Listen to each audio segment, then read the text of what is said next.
Hey everyone, welcome to another episode of the Miami Comedy Podcast. I'm Manny Garavito, and in this episode, let's talk about what we love about toxic Latinas. So toxic Latinas, they keep you on your toes. They make sure you're always on your best behavior, and they actually make you think twice before doing something. When you go out with them, they always got to know that you're looking out for them, that you're making sure they're good, that you're paying attention. All the little details count, not only in the things you say, but in the things you do. Are you putting your arm around her? Are you talking to her enough in that social get-together? Are you making sure that she's well-fed? Or that she's got a new drink in her hand? All these factors come into play to make sure that you don't get the evil side of that toxic Latina-ness. But if she did come around and show that side to you, it wouldn't be so bad. Because when it comes to toxic Latina love, if they argue with you in public, you kind of get to show off that you're loved. This is her way of showing it. It's kind of a flex to have a haughty Latina arguing and yelling at you in public. Because that's how you're able to show everybody this is how you're getting that love. How else would you know it's real if there wasn't a lot of emotion involved? Even when it's a hateful emotion, that comes from somewhere very deep. And you decided to change her. And you sticking around, even through that abusiveness, goes to show how much you love her in return. So being toxic and receiving toxicity is just a sign that you're being loved in your own strange, deranged way. That goes to the second reason why we love toxic Latinas, because you never know what to expect. You got to be good at improvising when you're in love with a toxic Latina. You don't know what's going to happen from one day to the next.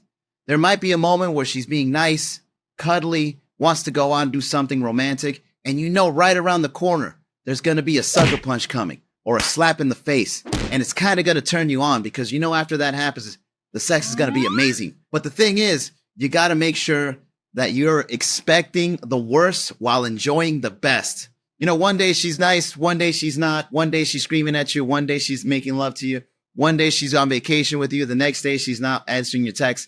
It's a back and forth thing, and you got to be flexible enough. Like Bruce Lee say, you got to be like water. Water can flow or it can crash, but you make sure you let her do all the crashing while you're flowing.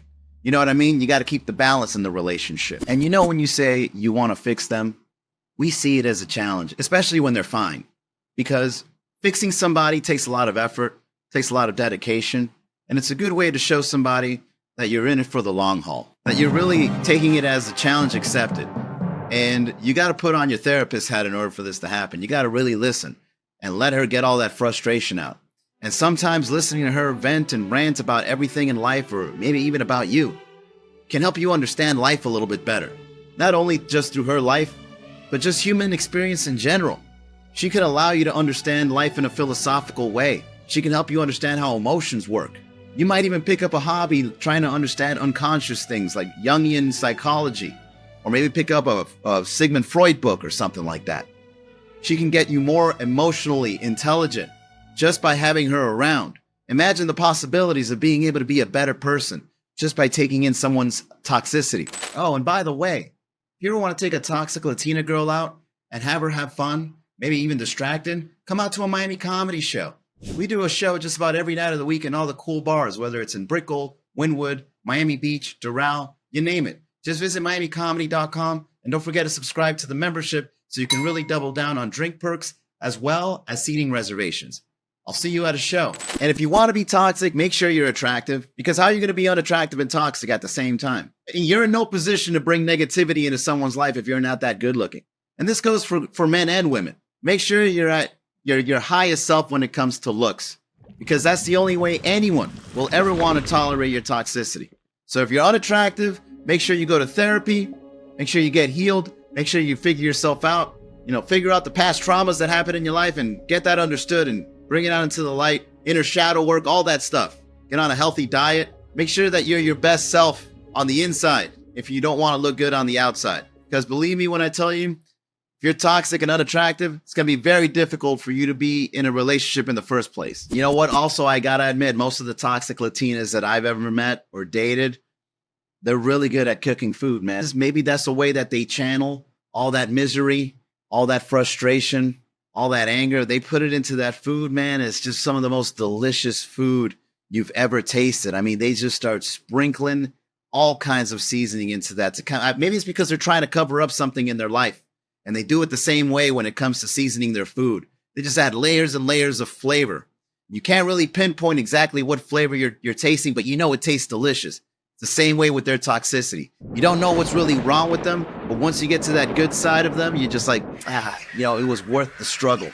It was worth the fight. So one thing I got to give credit to the toxic Latinas as to why we stick around is because what you do in the kitchen, apart from the bedroom, what you do in the kitchen is absolutely delicious. You're compensating and you're doing a fantastic job at it. Let's get down to the root of it. The reason we like toxic Latinas is not only is it because you look good, it's because we're also miserable in our own way too. Living in this city is rough. And sometimes taking out your frustrations with someone you love is the best way to get it off your chest. Because here's the thing that I've learned about toxic people.